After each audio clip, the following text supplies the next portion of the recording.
They missed my birthday for the third year in a row.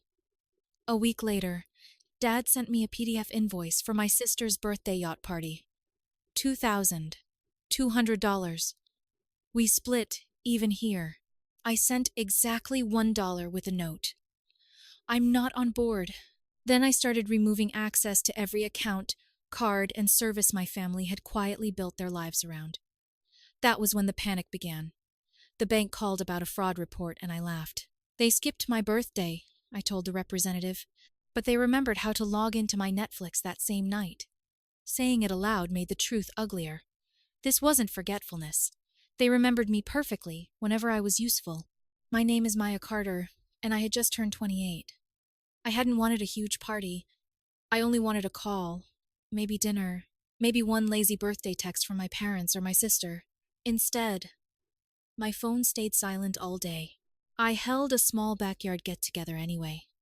My cousin Tyler brought ribs, friends brought drinks, and we played cards under string lights. Everyone was kind, but I kept checking my phone. Tyler finally asked, "Where is everybody?" I shrugged. They must have other plans. His face told me he knew I was lying to myself. Later that night, I found out what those plans were. Mom, my sister, and my aunt were tagged in photos from a vineyard several hours north. Wine flights, spa robes, smiling selfies, captions about quality time with my girls. They had posted them that afternoon, on my birthday. I stared at the screen until my eyes hurt. It wasn't the first time they had made me feel secondary, only the first time they had done it so openly I couldn't explain it away. Whenever they needed something, I was family. I covered my sister's car insurance. I paid my parents' phone bill when Dad's hours were cut. They used my Netflix, Hulu, Disney Plus, Spotify, and Prime. Years earlier, I had even added them to a credit card for genuine emergencies. That night, I checked everything. Every streaming service showed recent activity. Then I checked the card. My sister had used it for food delivery twice. My parents had been buying groceries without asking. None of that was our agreement. Something inside me went still. I didn't call anyone. I signed every device out, changed every password, froze the card, closed it, and paid the remaining balance myself. It was expensive, but the relief was immediate. The next morning, the messages started. My sister. "Is Netflix down?" Mom. "Your dad's card isn't working. Can you check it?" I ignored them. Then Mom wrote, "We're at the store, and the card keeps declining. What is going on?" Soon after, the bank called because someone had reported suspicious activity. The representative asked if I had frozen the account. "Yes," I said. "And it isn't fraud. I'm just no longer paying for people who only remember me when they need something." For the first time in years, I felt something stronger than anger. Control. They assumed I would cool down. That was the pattern. I would get hurt, they would act confused, someone would call me dramatic, and eventually I would restore everything because I hated conflict. This time I made a list. Food delivery credits, ride share accounts, cloud storage, Amazon household, subscriptions, and the family phone plan, all under my name. I removed them one by one. The phones were last. 5 lines had been sitting on my account for years. I reduced the plan to my number alone and canceled the rest.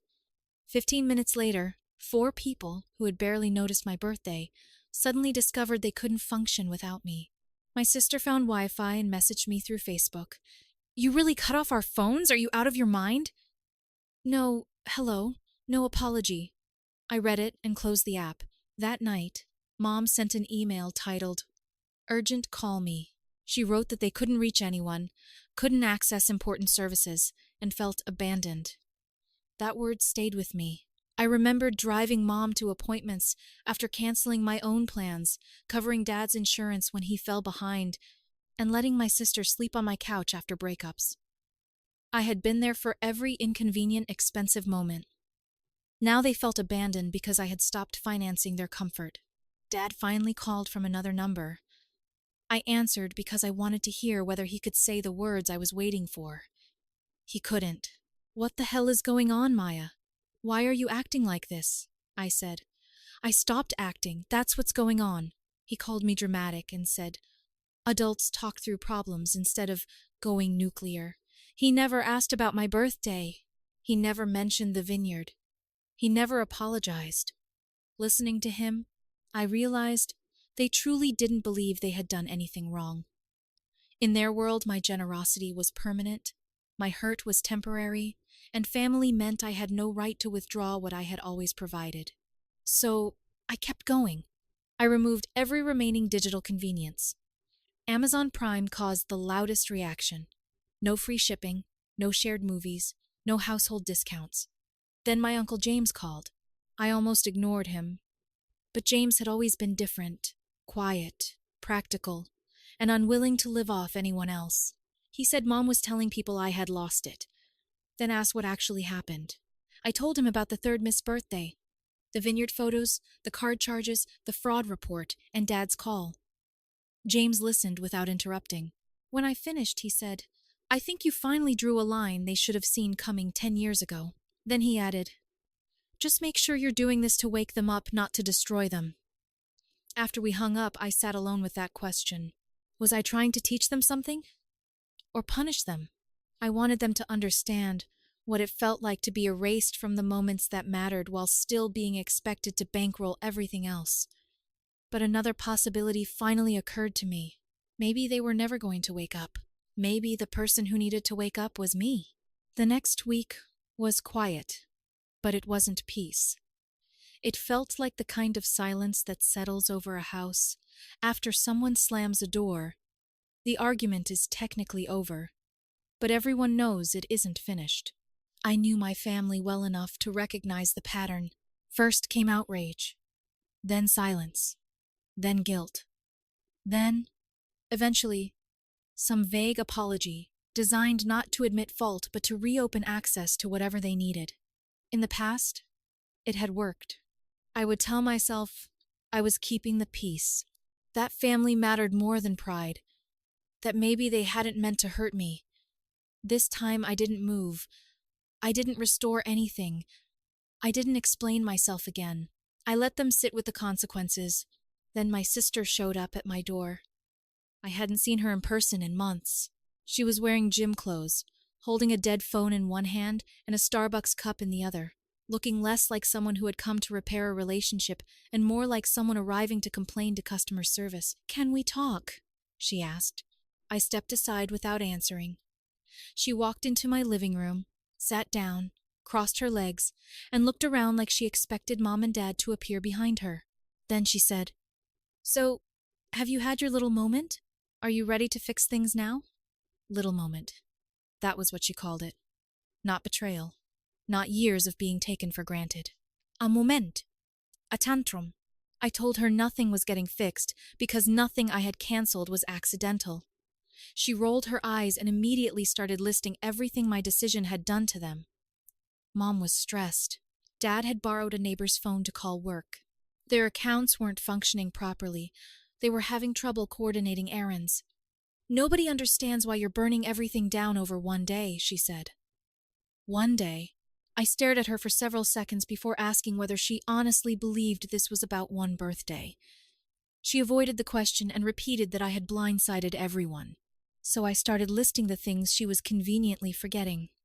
Years of insurance payments, phone bills, subscriptions, groceries, rides, delivery credits, emergency expenses that somehow stopped being emergencies once they realized I would always pay.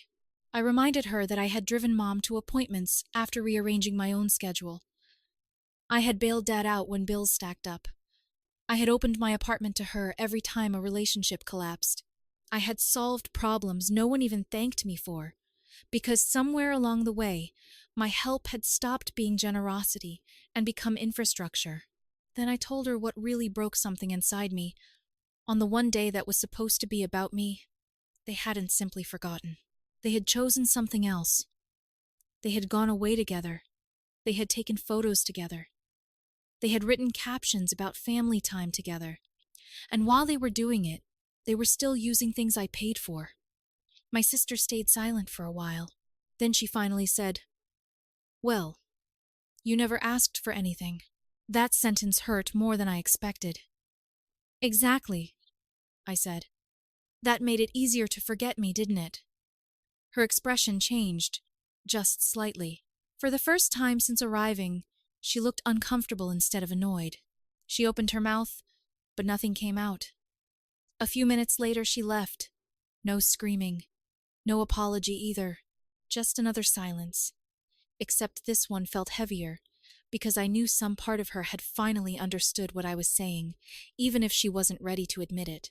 2 days later, Mom emailed again. This message was strangely calm. She wrote that she was disappointed in how I had chosen to handle the situation, that an adult daughter should communicate instead of retaliate, and that cutting family off financially was selfish. Selfish? I read that word 3 times.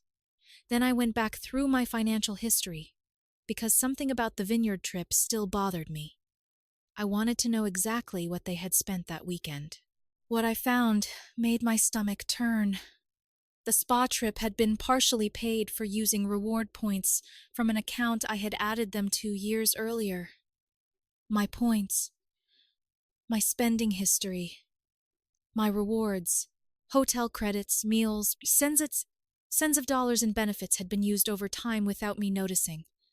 They hadn't only ignored me on my birthday, they had celebrated without me using value that came from my accounts. That was the moment my anger changed. Until then, I still wanted them to understand. I wanted the perfect conversation where someone finally said, "Maya, we treated you terribly." But staring at those statements, I felt that need disappear. Everything went cold. I didn't need understanding anymore. I needed distance. I contacted the credit company and removed every authorized user connected to me. Then I reported the charges and reward usage that I hadn't approved. The representative warned me that a formal investigation could create complications for the people involved. Let it, I said. I wasn't trying to scare them. I simply wasn't going to protect them from consequences anymore. My family responded by changing the battlefield. They started calling relatives. Within days, cousins I hadn't spoken to in years began messaging me. "Your mom is really hurt. Maybe you should talk before this goes too far." Families make mistakes. One cousin wrote, "She's still your mom." I almost laughed. None of these people had been there when I helped Mom apply for financial assistance after she destroyed her credit. They didn't see me skip plans because another family bill had appeared. They hadn't watched me absorb every inconvenience so everyone else could stay comfortable. They only saw the version of the story Mom gave them, and in that version, I had suddenly become cruel for no reason. Mom knew exactly what she was doing. Instead of calling me and admitting what happened, she sent messengers.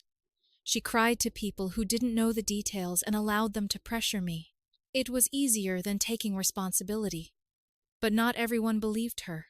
My Aunt Lisa, Dad's sister, called one evening and said, "I've heard about 10 versions of this story, and 9 sound like nonsense. What actually happened?" I told her everything. The birthday, the vineyard, the subscriptions, the card, the phones, the reward points, the way Dad spoke to me, the way my sister dismissed it as one day. When I finished, Lisa gave a tired sigh and said, "Yeah, that sounds about right." I asked if she thought I had gone too far. "No," she said. "You're just the first person who stopped pretending they aren't selfish." That word pretending stayed with me. I had spent years pretending we were closer than we were. Pretending I mattered to them the same way they mattered to me. Pretending they weren't treating me like a convenient resource with feelings attached. Later that week, one of Mom's old friends called me. I hadn't spoken to the woman since high school, yet suddenly she was explaining how devastated Mom was, how badly she wanted to repair things, how terrified she was of losing me forever. I asked one question. Why hasn't she called me herself? The woman paused. She didn't have an answer. That told me everything. My mother had sent emails. She had recruited relatives. She had used friends. But she had never once called and said, "I was wrong." Because if she said that, she would have to admit the problem wasn't my reaction. It was what they had done. So I wrote one final message and sent it to Mom, Dad, and my sister. I didn't cut you off because of one birthday. I cut you off because you spent years showing me that I was valuable only when I was useful. You kept me outside your lives until you needed something, and I finally believed what your actions were telling me. I'm not angry anymore. I'm just done. Then I blocked all three. For about a week, there was silence. Then Tyler came by carrying tacos and a six-pack. We sat outside while the evening cooled around us. He told me Mom had been calling people saying she wanted to fix things. I asked whether she had actually admitted what she did. Tyler took a sip before answering. No, she just keeps saying things got out of hand and she wants you to come back around. Come back around. Not, we were wrong. Not, we hurt her. Just come back around. As if I had wandered away from the role they assigned me. That same night, I saw a long Instagram story from my sister about betrayal, ungrateful people, and learning who truly values you. She never used my name. She didn't need to. Her friends filled the replies with sympathy. You do so much for everyone. Some people don't appreciate anything. I actually laughed. I had financed parts of her life for years, and now she was presenting herself as the person who had been used. 2 days later, Mom emailed again. The subject line was, "Let's fix this." I nearly deleted it, but I opened it. I never wanted it to come to this. I've made mistakes. We're still your family. Come home. Let's talk. We love you. We forgive you. I stopped at the last sentence. We forgive you. Even now, she needed me to share the blame. There was still no real apology. So I said nothing.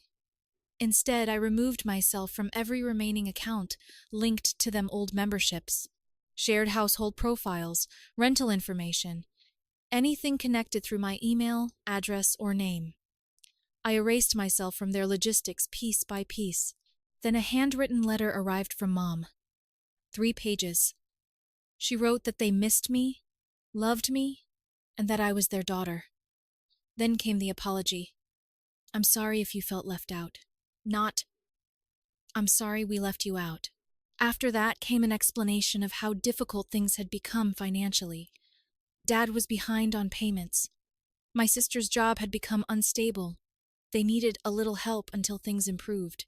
And at the end, we're ready to forgive you whenever you're ready to come back. I folded the letter, put it back into the envelope, and threw it away. That was when I knew there was nothing left to wait for. They didn't want reconciliation. They wanted restoration.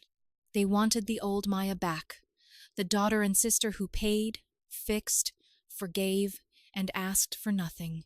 The next morning, I opened my laptop and booked a one-way trip out of state. The next morning, I opened my laptop and booked a one-way trip out of state. It wasn't a vacation. I wasn't trying to disappear for a weekend so everyone could cool down.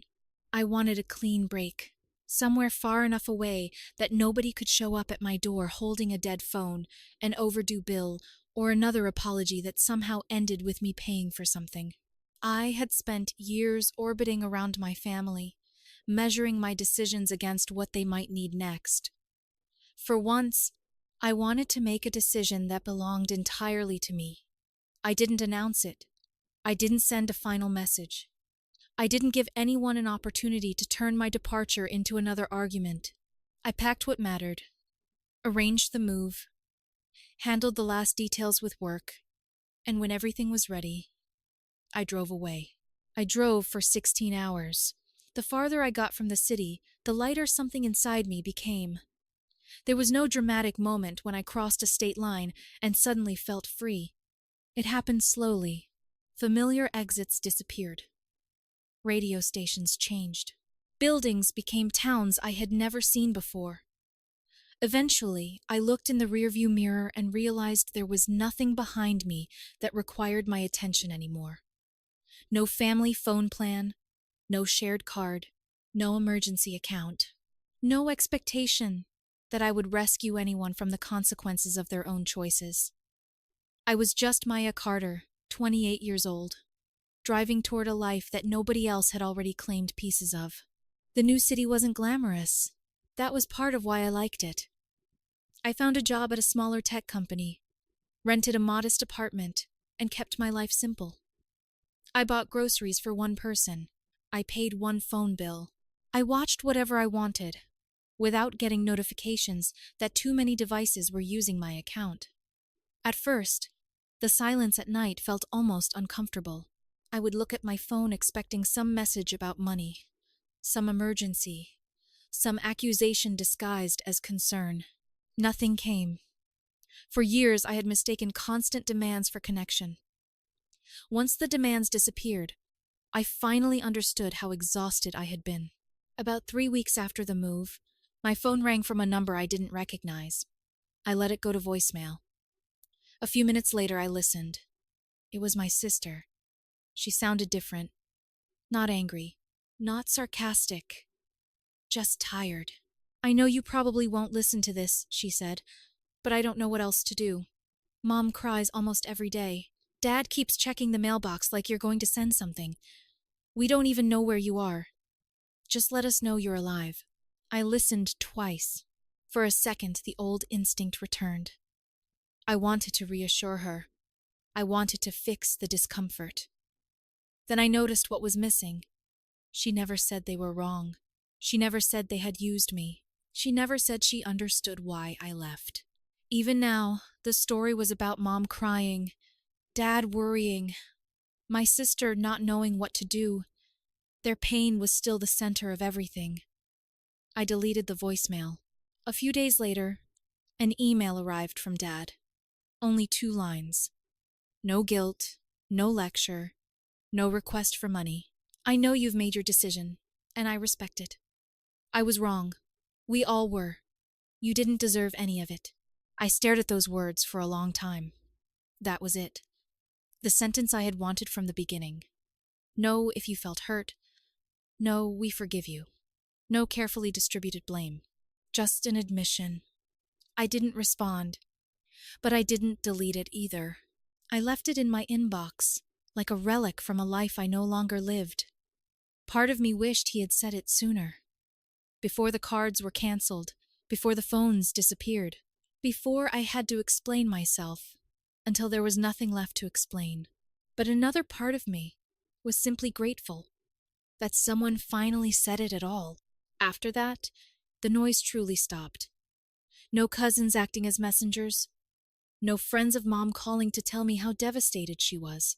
No surprise emails asking me to come back around. Maybe Dad had finally told them to leave me alone. Maybe they understood that every attempt to pull me back only proved my point. I didn't know, and eventually I realized I didn't need to know. Their understanding was no longer required for my peace. Tyler eventually found out where I had moved. One Saturday afternoon, someone knocked on my door. When I opened it, he was standing there with a duffel bag and that stupid grin he always wore when he knew he had gotten away with something. "So," he said, looking past me into the apartment, "this is where peace lives now." I laughed for what felt like the first time in months and let him inside. We ordered food, opened a couple of beers, and talked until late. I told him how strange it was to wake up without immediately checking whether somebody needed something. I told him I wasn't angry anymore. That surprised me most. I didn't hate Mom. I didn't hate Dad. I didn't even hate my sister. I just couldn't go back to being who I had been around them. Tyler listened, then leaned back on my couch and said something I still remember almost word for word. "They keep saying they lost you, Maya, but I don't think they ever really had you. They had access." I went quiet. Access. That was exactly what had disappeared. Access to my money. Access to my accounts. Access to my time. Access to the version of me who could be ignored without consequence, because eventually I would answer the phone and solve the next problem anyway. They hadn't lost a daughter because I moved away. They had lost the guarantee that I would always be available, no matter how they treated me. Months passed.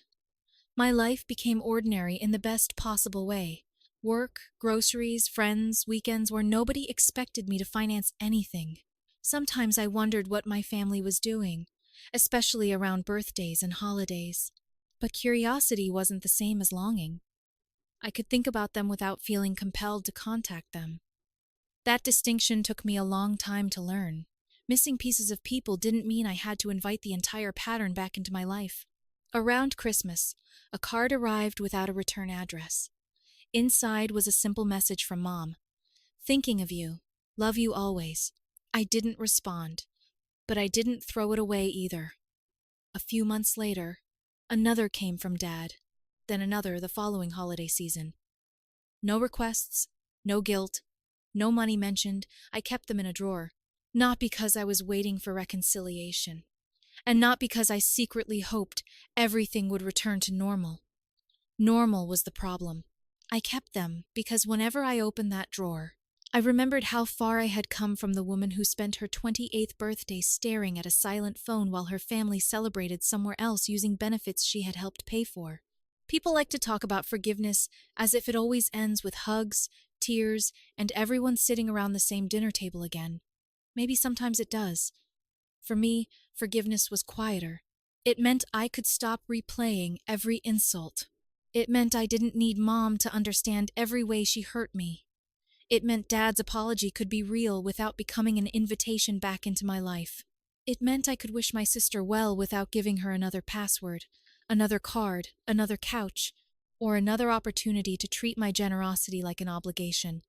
Forgiveness didn't restore access. It just removed the anger from the lock. Looking back, the missed birthday wasn't really the reason I left. It was simply the moment everything became impossible to ignore. They forgot the person but remembered the benefits. They skipped the celebration but remembered the passwords. They could arrange a vineyard trip, post photos, make reservations, and use my rewards.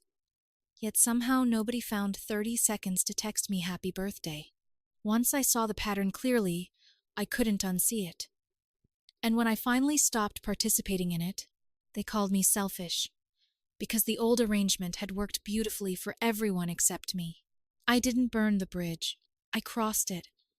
I stopped standing halfway across, waiting for people on the other side to decide whether I was worth walking toward. Maybe someday things will be different. Maybe they won't. I'm no longer building my life around that possibility. They can tell people I abandoned them. They can say I overreacted. They can remember me as the daughter who suddenly went cold after one forgotten birthday. I know what actually happened. I spent years proving how much they mattered to me, and eventually I learned to believe them when they showed me how little I mattered unless I was useful. The day I left wasn't the day I stopped loving my family. It was the day I finally understood that loving them didn't require abandoning myself. And once I crossed that bridge, I never planned to return.